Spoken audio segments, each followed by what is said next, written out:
Juízes, capítulo 9. Abimeleque, filho de Jerubaal, foi aos irmãos de sua mãe em Siquém, e disse a eles e a todo o clã da família de sua mãe: perguntem a todos os cidadãos de Siquém, o que é melhor para vocês, ter todos os 70 filhos de Jerubaal governados sobre vocês, ou somente um homem? Lembrem-se de que eu sou sua própria carne. Os irmãos de sua mãe repetiram tudo aos cidadãos de Siquém, e estes se mostraram propensos a seguir Abimeleque, pois disseram: ele é nosso irmão. Deram-lhe 70 peças de prata, tiradas do templo de Baal-Berite, as quais Abimeleque usou para contratar alguns desocupados e vadios, que se tornaram seus seguidores. Foi à casa de seu pai em Ofra, e matou seus 70 irmãos, filhos de Jerubaal, sobre uma rocha. Mas Jotão, o filho mais novo de Jerubaal, escondeu-se e escapou.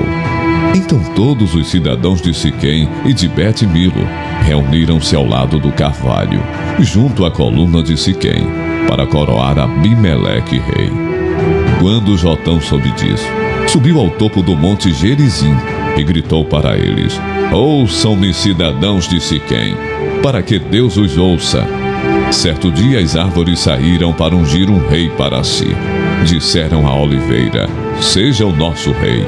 A oliveira, porém, respondeu: deveria eu renunciar ao meu azeite, com o qual se presta honra aos deuses e aos homens, para dominar sobre as árvores? Então as árvores disseram à figueira: venha ser o nosso rei. A figueira, porém, respondeu: deveria eu renunciar ao meu fruto saboroso e doce, para dominar sobre as árvores? Depois as árvores disseram à videira: venha ser o nosso rei. A videira, porém, respondeu: deveria eu renunciar ao meu vinho, que alegra os deuses e os homens, para ter domínio sobre as árvores? Finalmente todas as árvores disseram ao espinheiro: venha ser o nosso rei. O espinheiro disse às árvores: se querem realmente ungir-me rei sobre vocês, venham abrigar-se à minha sombra.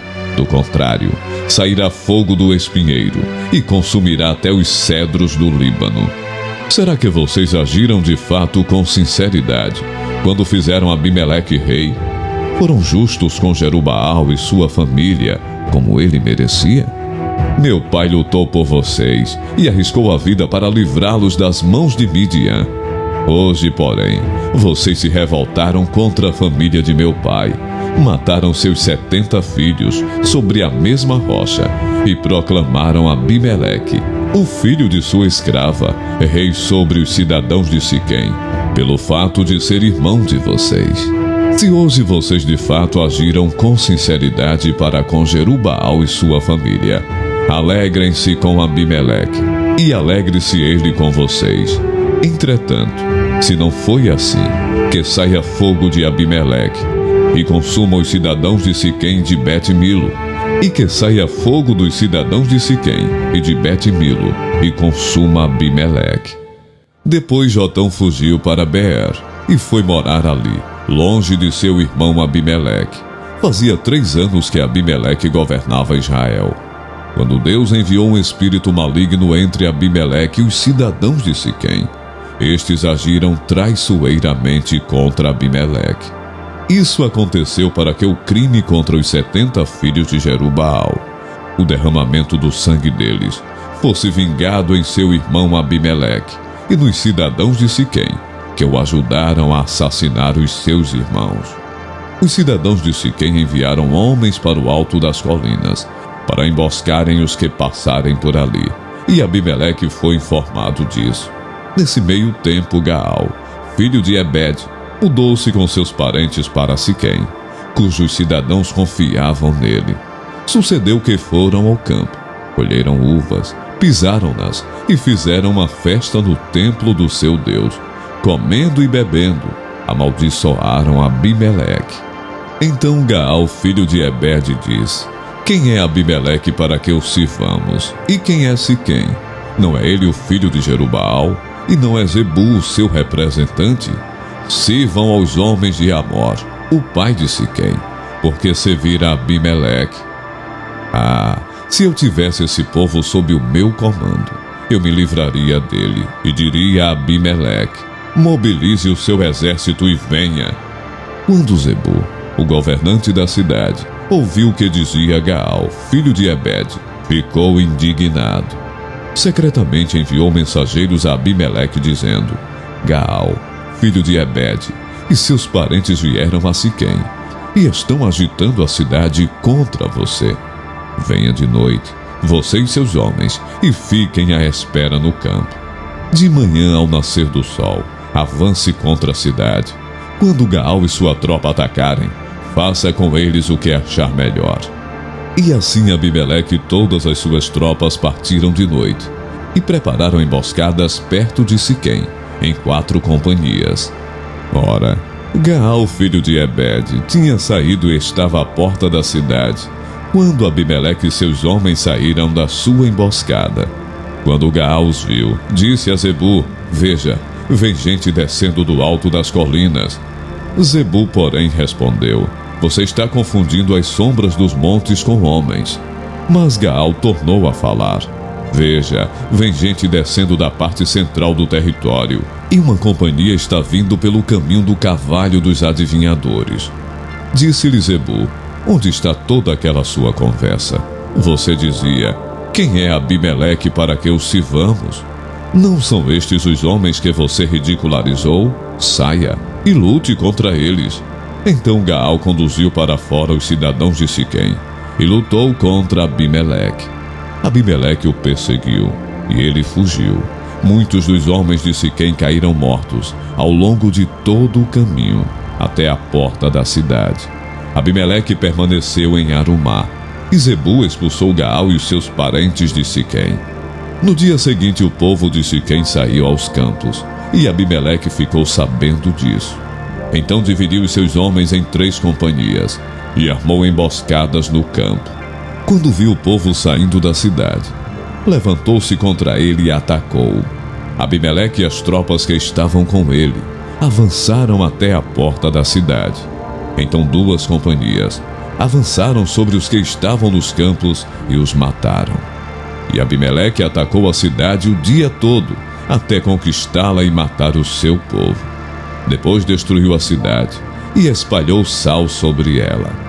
Ao saberem disso, os cidadãos que estavam na torre de Siquém entraram na fortaleza do templo de El-Berite.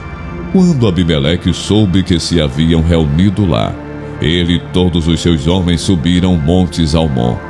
Ele apanhou um machado e cortou um galho de árvore e o pôs nos ombros. Então deu esta ordem aos homens que estavam com ele: rápido, façam o que eu fizer. Todos os homens cortaram galhos e seguiram Abimeleque. Empilharam os galhos junto à fortaleza e a incendiaram. Assim morreu também o povo que estava na torre de Siquém, cerca de 1000 homens e mulheres. A seguir, Abimeleque foi a Tebes, sitiou-a e conquistou-a. Mas dentro da cidade havia uma torre bastante forte, para a qual fugiram todos os homens e mulheres, todo o povo da cidade. Trancaram-se por dentro e subiram para o telhado da torre. Abimeleque foi para a torre e atacou-a. E quando se aproximava da entrada da torre para incendiá-la, uma mulher jogou-lhe uma pedra de moinho na cabeça, que lhe rachou o crânio. Imediatamente ele chamou seu escudeiro e lhe ordenou: tire a espada e mate-me, para que não digam que uma mulher me matou. Então o homem o atravessou e ele morreu. Quando os israelitas viram que Abimeleque estava morto, voltaram para casa. Assim Deus retribuiu a maldade que Abimeleque praticara contra o seu pai, matando os seus 70 irmãos. Deus fez também os homens de Siquém pagarem por toda a sua maldade. A maldição de Jotão, filho de Jerubaal, caiu sobre eles. Juízes, capítulo 10. Depois de Abimeleque, um homem de Issacar chamado Tolá, filho de Puá, filho de Dodô, levantou-se para libertar Israel. Ele morava em Samir, nos montes de Efraim, e liderou Israel durante 23 anos. Então morreu e foi sepultado em Samir. Depois dele veio Jair, de Gileade, que liderou Israel durante 22 anos. Teve 30 filhos, que montavam 30 jumentos. Eles tinham autoridade sobre 30 cidades, as quais até hoje são chamadas Povoados de Jair, e ficam em Gileade. Quando Jair morreu, foi sepultado em Camon. Mais uma vez os israelitas fizeram o que o Senhor reprova.